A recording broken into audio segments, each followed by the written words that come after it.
Hey, y'all. You're now tuned in to the original podcast of A Stronger Foundation. Welcome. Some call me Doctor, others call me Master T. You can call me anytime. I'm Sweet T, the academic architect PDO. That's planner, designer, and overseer of the academic success plan for kids. So tell your neighbor or call somebody and let them know it's that time. Hey y'all, let's get building.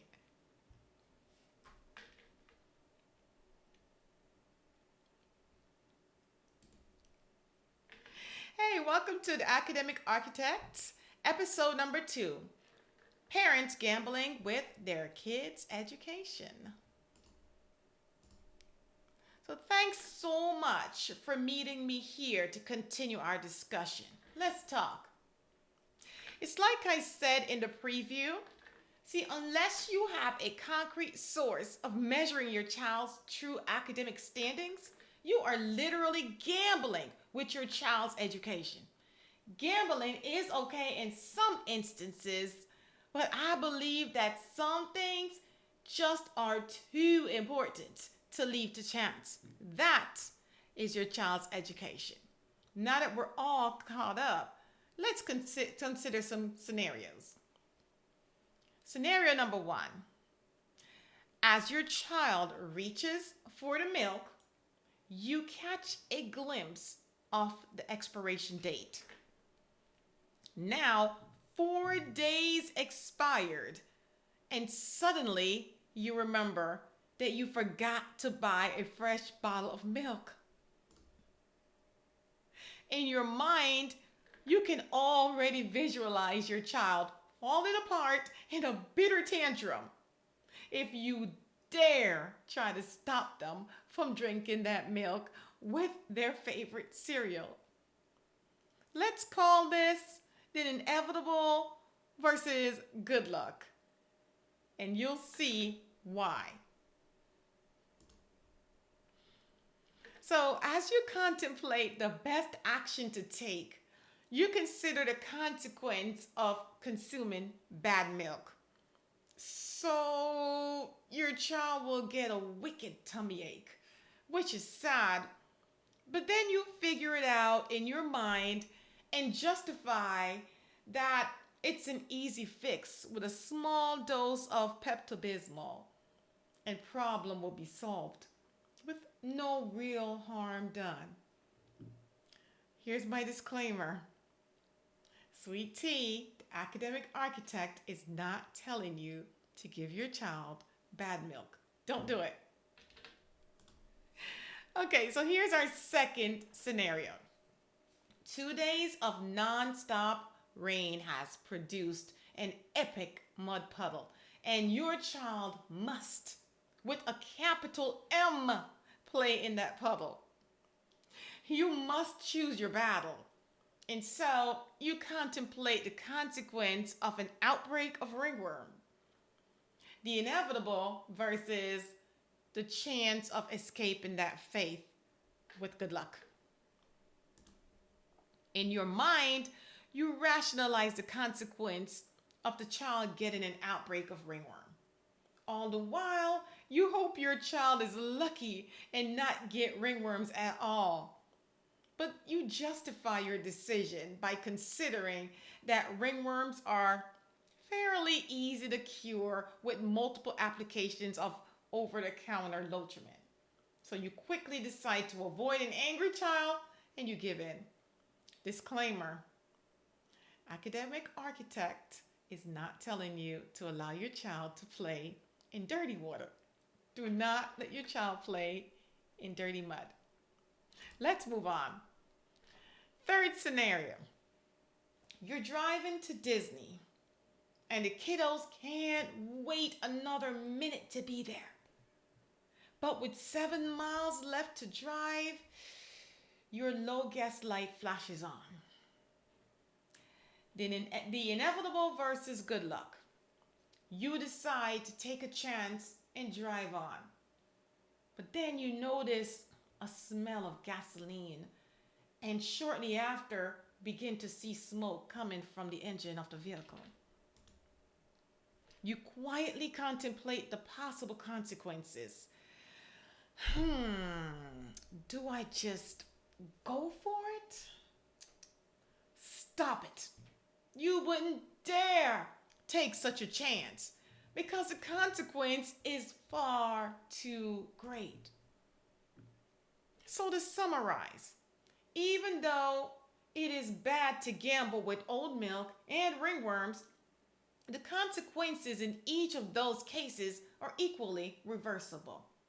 However, it is not the same case when dealing with gasoline odor in a car that is transporting your family, your lifeline. For even if the consequence ends up being reversible, the risk of even taking such a chance would be considered downright unjust, irresponsible, and unethical. In the same way, gambling with a child's education has irreversible repercussions. The worst type being fossilization of learned helplessness. Fossilization is a scientific process which occurs in the rock cycle. There are different types of rocks. The one of interest that applies to the analogies I like to use is called sedimentary rock. This particular rock forms by trapping sediments and miscellaneous objects as it forms. Then it gets hard and stays that way. Let's come back to this analogy. So again, I will ask, how do you know the academic status of your child? See, many of you will say that your child's school and teacher are your primary source of measurement. You will proudly pronounce that your child receives PR on all assessments, progress, and report cards. But what is PR and what does it mean? PR means proficient. But by what scale? And by what bar? Now, some may say, come on, sweet tea, let the kids be kids.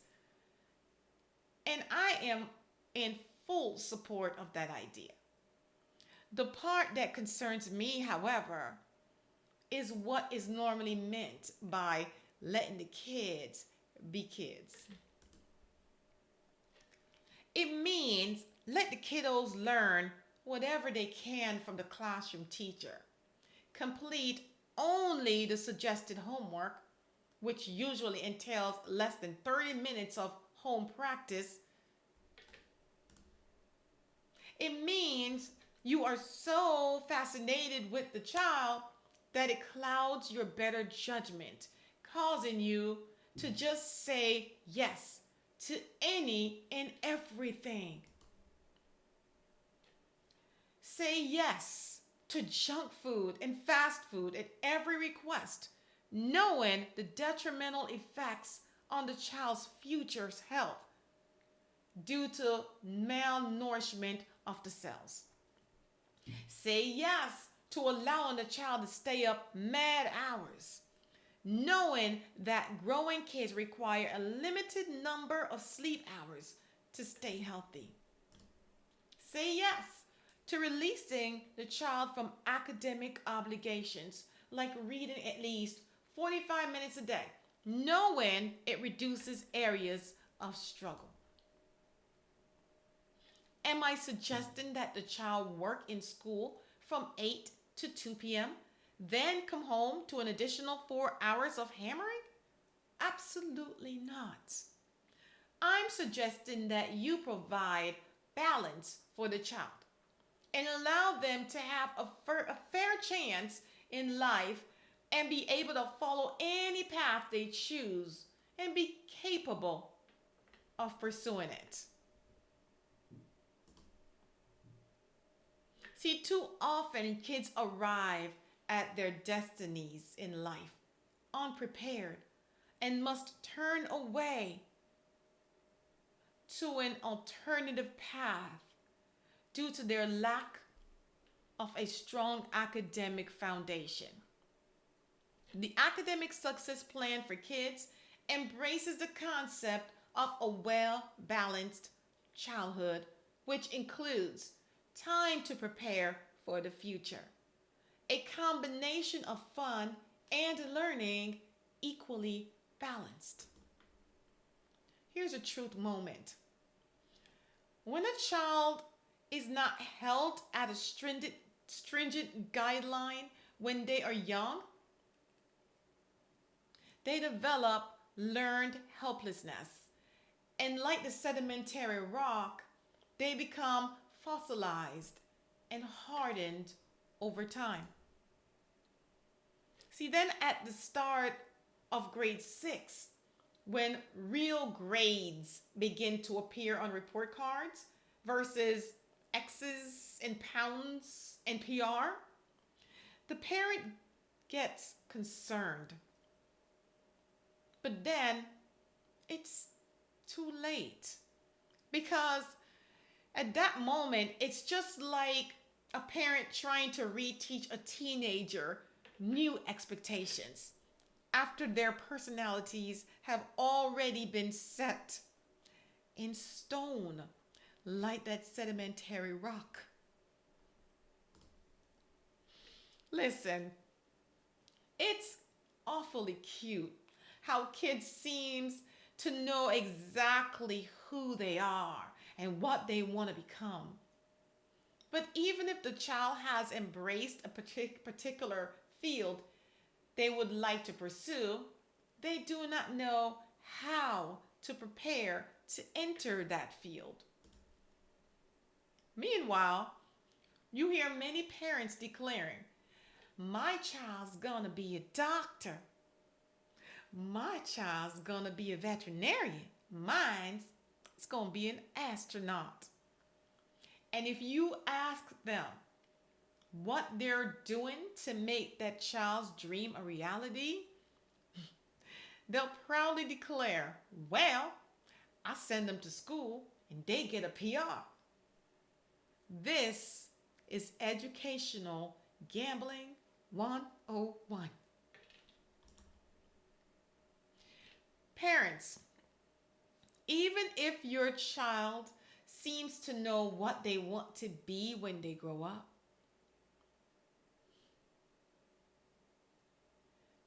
they do not know how to achieve that goal. Understand that.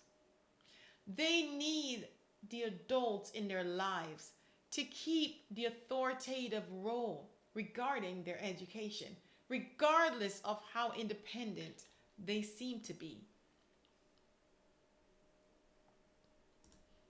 So let's revisit the famous PR. PR means average. Yes, it's equal to or greater than 70%. 70% would be one thing if it was on the global PR scale. But what if you knew the PR scale your child is being held to is below the global scale? Here are some more truth moments. Teachers teach, and the curriculum is great in general.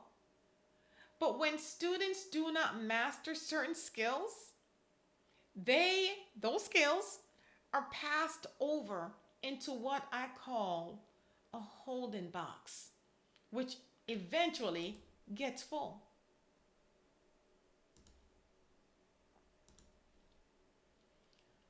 Now think for one moment. If your child has multiple learning gaps, yet somehow receives a PR or 70%, what are some possible reasons for that PR? Could it be that those skills that they don't know are not being tested or assessed? The holding box is where unmastered skills go to die. The thing is, unmastered skills cannot die. They can only lay dormant until it's time for their resurrection. And that's the beginning of sixth grade. And that is why, at the time that a high percentage of students enter middle school, they tend to lack the stamina and academic foundation necessary to balance the rigor of the sudden escalating requirements.